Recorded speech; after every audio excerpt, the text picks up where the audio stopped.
반갑습니다. 정기연구원 이창호입니다. 오늘 제가 발표드릴 내용은 집단에너지의 분산 편익이 되겠습니다.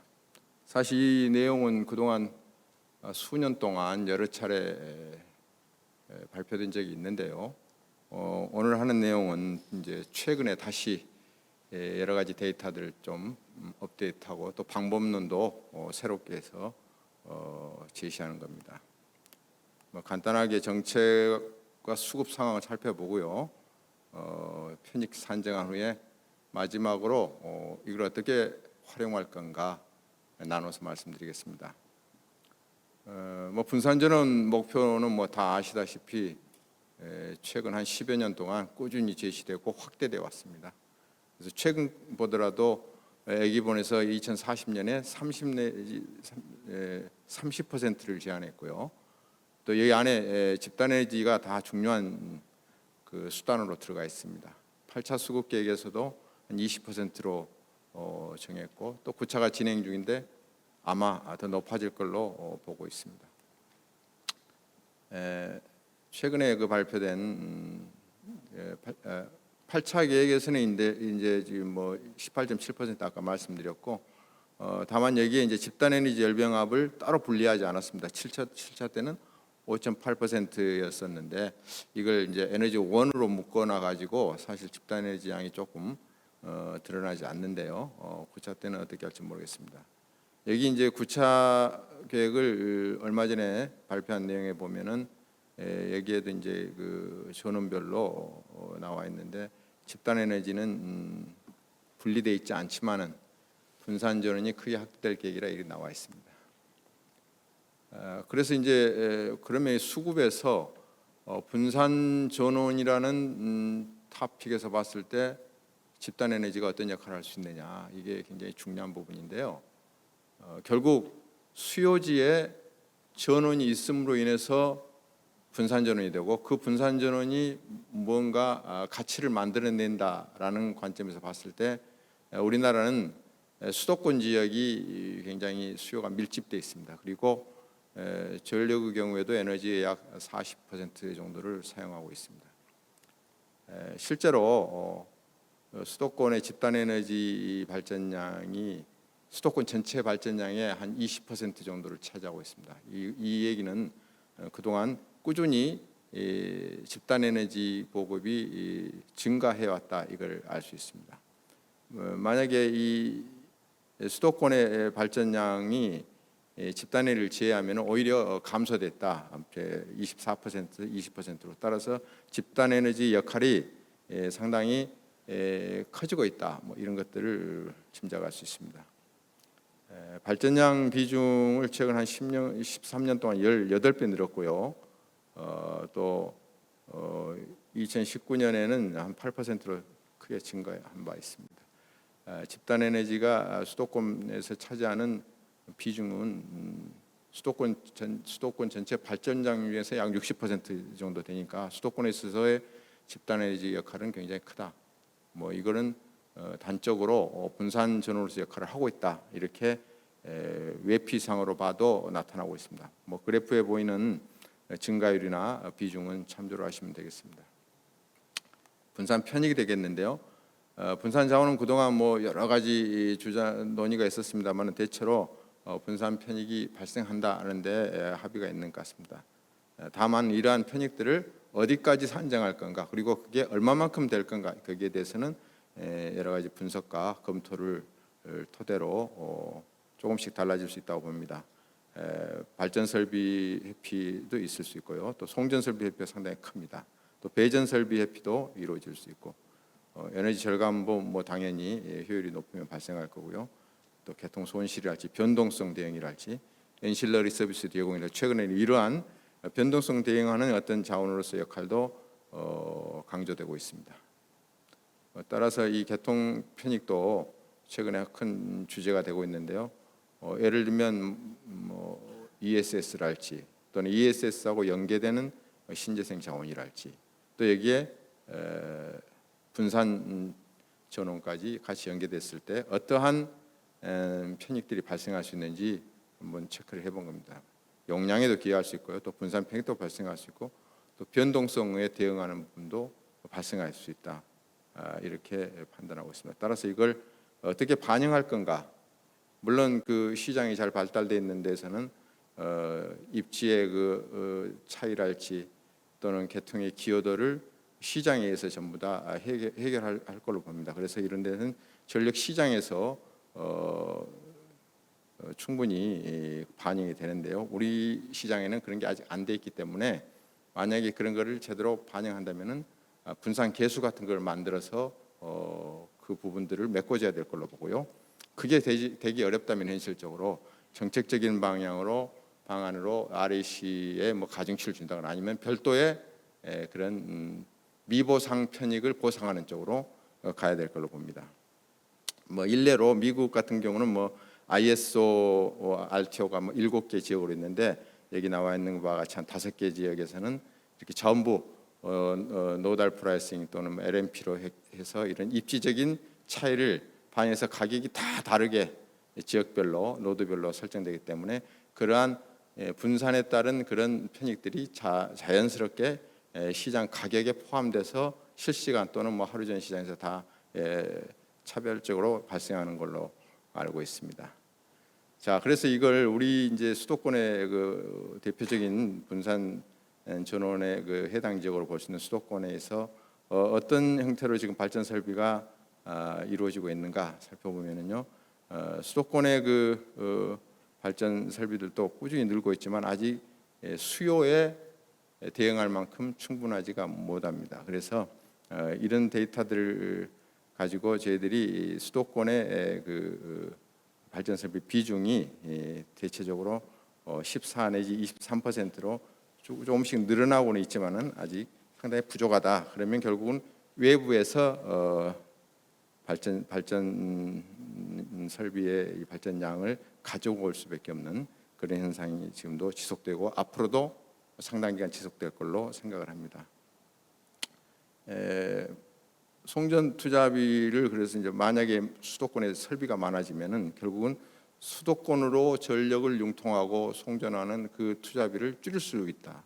결국 이거는 저희들이 그동안 한 20년, 30년간의 데이터를 가지고 분석을 해서 송전 투자비하고 수도권의 설비와 비수도권의 설비로 나누었을 때 어떻게 달라지는가를 한번 분석해 봤더니 만약에 발전소를 비수도권에 설치하면은 송전 투자 비용이 메가와트당 한 9억 원 정도 들어가는데 수도권에라 발전소를 지으면 2.3억 원 정도밖에 들지 않아요. 그러면 그 차액에 해당하는 6.7억 원 정도가 실질적으로 발전소가 어디에 있느냐에 따라서 발생하는 송변전의 편익이 되겠습니다. 그래서 이거는 물론 미래의 건 아니지만 과거 30년간으로 우리가 미뤄봤을 때 그는 지금도 계속 발생했었고 지금까지 앞으로도 그러한 거는 상당히 발생할 가능성이 높다 이렇게 판단을 하고 있습니다.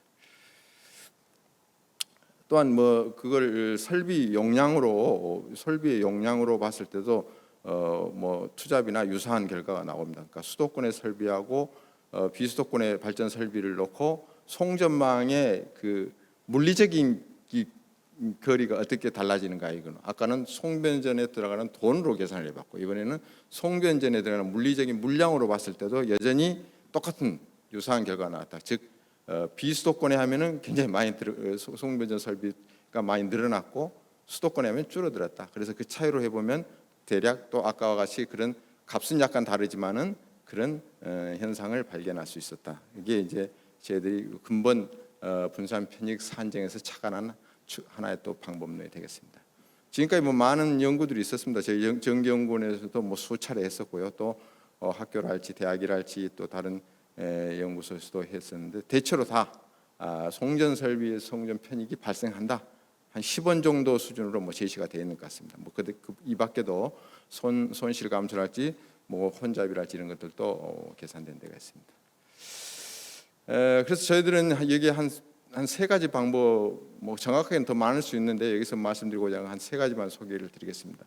하나는 이제 미래에 발생할 수 있는 것을 우리가 이제 지금 현 시점에서 평가한다면은 계획되고 있는 송배전 투자비를 보고 하는 게 맞습니다. 그런데 실질적으로 지금 6차 계획 이후로는 이런 수치가 잘 안 나오기 때문에 과거의 수치들도 보면은 3차 계획 때까지는 그 값들이 어느 정도 일관되게 나왔지만 계속 이렇게 줄어드는 현상들이 나타나는데, 이거는 뭐 투자가 줄어서 줄은 것도 있지만 이제 계획에 이걸 반영하는 그런 기간들이 준다거나 그걸 미래의 거를 확실하게 예산으로 잡기 어려울 때 발생할 수 있기 때문에 이제 과거에는 이걸 많이 썼습니다만은 최근 들어서는 값들이 안 만들어지고 있어서 제한적으로 사용할 수밖에 없다, 이렇게 말씀드리고요.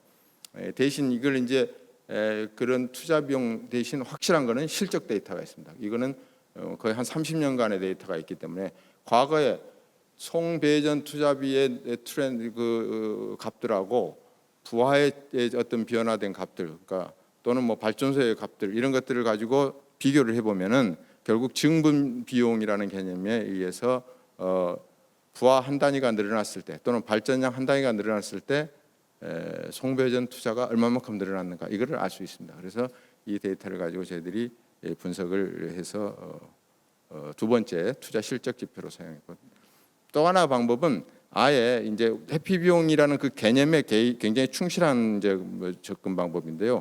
어쩌한 특정한 송전 설비를 상정을 하는 겁니다. 물론 계획에 있는 거여야 되겠죠. 근데 우리나라는 송전 계획이 굉장히 여러 가지가 엉켜 있기 때문에 어떤 거를 그걸 나누기 어려우니까 대표적인 우리의 어떤 송전 그 현상을 대변하는 걸로 수도권으로 멀리 원거리에서 송전할 때 동해안 또는 서해안에서 옵니다. 그게 그 거리가 대체로 200에서 한 250km 정도 되고요. 거기에 뭐 3, 4호 정도의 설비 또는 3, 4호 이상도 있을 수 있지만 그런 것들을 특정해서 계산해 보면은 뭐 765, 3, 4호, 154 뭐 다 나눠서 할 수 있지만 대체로 이런 값들이 나올 수 있습니다. 그래서 이걸 뭐 컴포짓에서 쓰든 아니면은 뭐 여러 가지 요소들을 고려해서 계산해 보면은 대체로 뭐 메가와트당 한 9억 원 정도가 소요되는 걸로 나와 있습니다. 송전 이용률은 만약에 집단에너지 발전소가 수도권이나 또는 수요 지역에 있을 때 이거를 대체한다고 했을 때 어떤 설비를 대체하느냐, 그러면은 한 개 설비에 해당하는 LNG 복합에 대체하고, LNG 복합의 이용률은 보통 한 40% 정도 되기 때문에 아까 설비당으로 나와 있는 그 돈을 단가화시키기 위해서 그 값을 사용하는데 보통 한 10년 평균 해보니까 47%, 3년 평균은 한 38%에서 한 40 내지 50% 정도라 이렇게 보시면 되겠습니다. 그래서 이걸 가지고 이제 송전 투자 계획에서 부하당 증분되는 비용들을 쭉 계산해서 뭐 산정해 보는 게 여기 메가와트당 뭐 한 3, 4, 5나 7, 6호는 한 4억 원 뭐 이렇게 나와 있고 전체적으로 보면 한 9억 원 정도 되는 것 같습니다.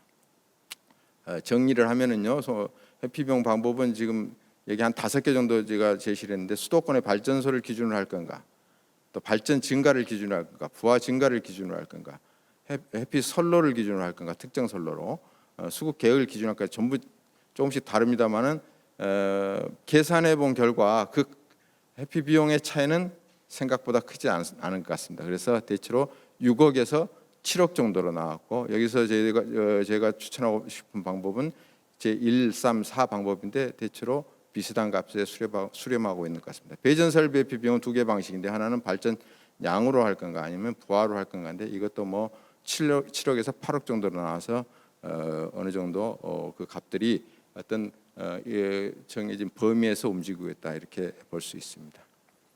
마지막으로 그러면은 이거를 송전자 편익을 어떻게 적용할 건가? 저희가 생각하기에 집단 에너지 규모가 대체로 뭐 다양합니다만은 분산 전원에 해당되는 것은 지금 두 가지 카테고리로 나누고 있습니다. 하나는 40메가 이하, 즉 배전단까지 회피를 할 수 있는 것. 또 하나는 500메가 이하, 이렇게 두 개로 되어 있는데요. 여기서는 40메가, 그다음에 중간 규모는 150메가, 그다음에 500메가의 세 단계 정도로 구분하는 게 합리적일 걸로 판단을 했습니다. 그 150메가를 둔 이유는 배전 쪽에서 154 변전소의 어떤 공급 지역에 있어서 그 범위와 영향도를 고려했을 때 온전하게 회피를 하느냐 아니면 일부 회피하느냐, 이 관점에서 나누어 본 거고요. 그랬을 때 소규모는 40메가 이하, 그다음에 중규모는 150메가 이하, 대규모는 500메가 이하. 500메가 초과는 대상이 아닌 걸로 제외를 하면 됩니다. 그랬을 때 여기에 어떤 편익을 규모별로 어떻게 줄 건가? 소규모는 송전 편익을 1, 2로 나눠서 송전 편익 1, 2 그리고 배전 편익까지 다 포함해서 계산해 보면 대체로 한 20원 내외 정도 되는 걸로 킬로와트/아워당 나오고요. 중규모는 송전 편익 1과 2, 송전 편익이 다 포함되는 걸로 봤을 때 여기는 대체로 한 10원 내외 정도 되는 걸로 나옵니다. 대규모는 송전 편익 1, 그러니까 송전 편익이 일부만 회피한다고 봤을 때 약 4원에서 5원 정도 수준으로 판단됩니다. 그럼 앞으로 이 나와 있는 것을 어떻게 적용할 건가 매우 중요한 부분이 되겠습니다. 그리고 앞으로 이런 것들이 정책으로 충분히 검토될 수 있는 문제이기 때문에 여기서 간략하게 소개를 드리면, 일단은 분산 편익을 식별하고 산정하는 것, 그거는 아까 앞에서 말씀드렸다시피 정확한 값은 아닙니다만은 지금 저희들이 최근에 계산한 것을 지금 일단 제시를 했고요. 거기에 방법론이나 산정하는 절차는 다 만들어져 있다 보면 되겠습니다. 그다음에 두 번째는 분산 편익을 어떻게 반영할 건가.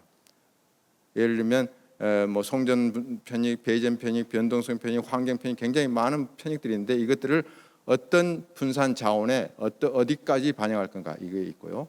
그다음에 이것들을 분산 편익 유분 및 수준에 따른 반영 방법을 분산 자원의 어떤 특성을 고려해서 어떤 것에는 변동성 편익을, 어떤 것에는 송전 편익, 어떤 것에는 송전 플러스 배전 편익, 뭐 이렇게 가야 될 걸로 봅니다. 그래서 이런 거는 좀 실질적인 반영 방법을 좀 검토해야 되고요. 세 번째는 대상 자원 및 지원 순인데요.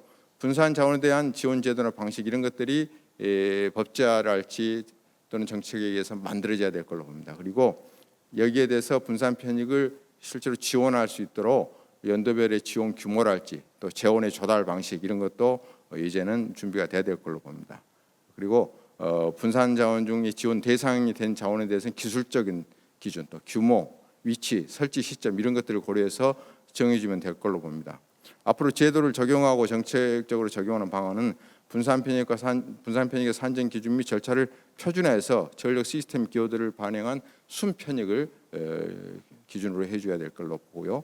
분산 자원 활성화에 따른 어떤 전력 수급이랄지 전력 시장이랄지 산업에 대한 영향이랄지 이런 것들도 같이 평가해 볼 필요가 있다고 생각을 합니다. 이상 마치도록 하겠습니다. 감사합니다.